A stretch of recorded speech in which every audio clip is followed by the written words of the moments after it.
बांग्लादेश में दीपू के मौत पर बताया गया कि इस निंदा हुई थी, लेकिन सच्चाई क्या है?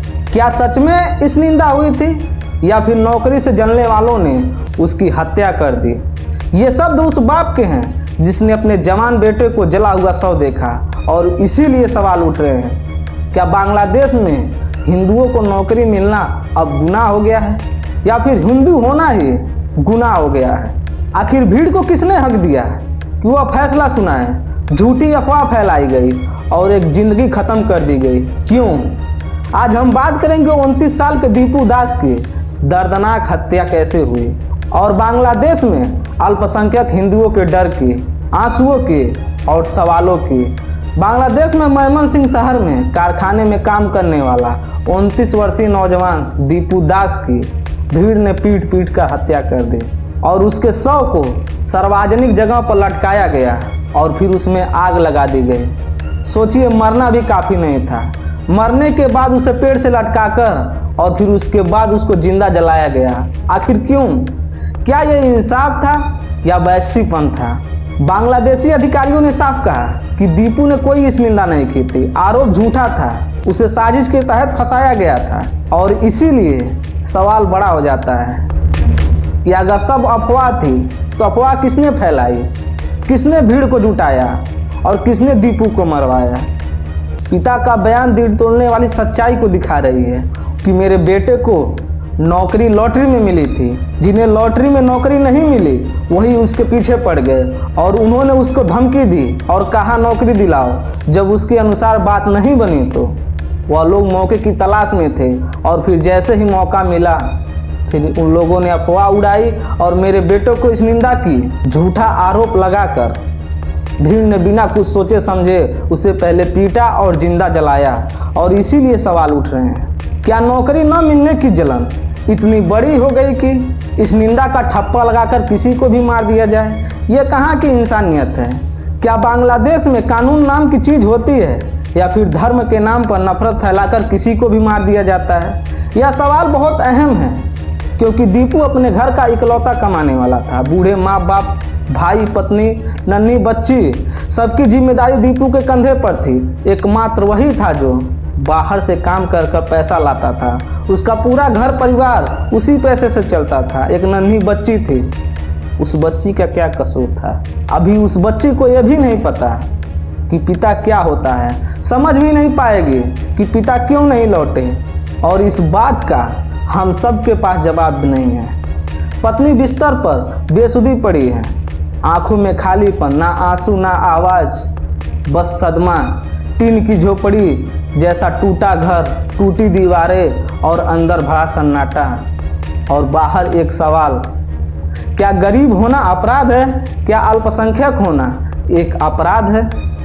सरकार ने मदद के नाम पर मुआवजा दिया है 1,25,000, चावल, कंबल, सिलाई मशीन, पर परिवार इस मुआवजे से सहमत नहीं है। परिवार कह रहा है ये मदद भी अपमान जैसा लग रहा है। और ये सच भी है कि क्या इंसान की जान की कीमत सिर्फ एक मुआवजा है? क्या जो दोषी हैं उनको कठोर सजा मिली? और अगर मिली तो इंसाफ कहाँ है? दोषी कहाँ है? गिरफ्तारी हुई, सजा, ट्रायल, कुछ भी हुआ? बांग्लादेश में हिंदू समुदाय की चिंता बढ़ती जा रही है और ढाका में हिंदू कह रहे हैं कि हम पर हमला इसलिए नहीं होता है कि हम किसी पार्टी के समर्थक हैं, हम पर हमला इसलिए होता है क्योंकि हम हिंदू हैं। और कुछ लोग कहते हैं कि भीड़ इस निंदा का बहाना बनाती है, असल लक्ष्य अल्पसंख्यक होते हैं। और यहाँ भी वही बात सामने आई, दीपू की नौकरी से जलन थी, इस निंदा का तो बहाना किया गया, साजिश रची गई और उसके बाद दीपू की जान ले ली गई। इस प्रकार की जब घटनाएं सामने आती है तो सवाल बड़े हो जाते हैं कि आखिर भीड़ कौन बनाता है, अफवाह कौन फैलाता है और नफरत कौन भड़काता है और कौन कहता है कि मार दो। और सबसे बड़ा सवाल, भीड़ को इतना भरोसा कैसे हो जाता है कि उन्हें सज़ा भी नहीं मिलेगी, वो कुछ भी कर लें, किसी को भी मार दें। और इसीलिए जनता सवाल पूछ रही है कि क्या बांग्लादेश की सरकार जमात के सामने हाथ खड़े कर दी है? क्या सिस्टम कमज़ोर हो गई है या फिर सिस्टम खामोश है? क्योंकि दीपू के केस में जांच हुई तो अधिकारियों ने खुद कहा कि इस निंदा का सबूत नहीं मिले हैं, आरोप झूठा है। जब सब झूठा था तो हत्या क्यों हुई? भीड़ क्यों नहीं रुकी? किसी ने उसे क्यों नहीं बचाया? और इसीलिए सवाल उठाना लाजमी हो जाता है कि पुलिस कहाँ थी, प्रशासन कहाँ थी? क्या खुफिया तंत्र सोया था या फिर भीड़ को रोकने वाला कोई नहीं है? पूरा समुदाय डरा हुआ है। लोग कह रहे हैं कि अब सपने देखना भी डर जैसा लगता है कि अगर आगे भी बढ़ गए तो जान जा सकती है। क्या यह बात सामान्य है? क्या किसी देश के नागरिकों को ऐसा सोचना चाहिए कि सपना देखना भी खतरनाक बन जाए? ये कैसा समाज है कि जमात के कट्टरपंथी संगठनों द्वारा हमले किए जाते हैं, सत्ता बनाए रखने के लिए माहौल गर्म रखा जाता हो? और यही सब आरोप बांग्लादेश सरकार को कटघरे में खड़ा करती है। और इन्हीं सब आरोपों पर सवाल भी जरूरी है। और लोग सवाल भी पूछ रहे हैं कि क्या सत्ता के खेल में आम लोगों को कुचला जा रहा है? क्या सरकार वाकई अल्पसंख्यकों की रक्षा कर रही है? और अगर कर रही है तो फिर हत्याएं क्यों हो रही हैं? इंसाफ कौन दिलाएगा? दीपू दास आज सिर्फ एक नाम नहीं है, एक सवाल है। क्या भीड़ के राज्य में कानून जिंदा रह सकता है? क्या अफवाह पर हत्या स्वीकार हो सकती है? क्या अल्पसंख्यकों का डर सिर्फ आंकड़ा बनकर रह जाएगा? दीपू की बेटी, दीपू की पत्नी, दीपू के बूढ़े माँ बाप बस एक ही बात पूछ रहे हैं, हमें इंसाफ कब मिलेगा?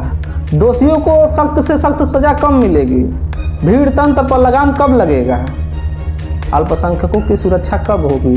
धर्म को औजार बनाकर हत्या करना ये कहाँ की इंसानियत है? आज की बात सिर्फ दीपू की नहीं थी, आज की बात थी एक बाप के टूटने की, एक पत्नी की चुप्पी की, एक बच्ची की खोए हुए बचपन की, और उस समाज की जहां अफवाहें जान ले लेती हैं।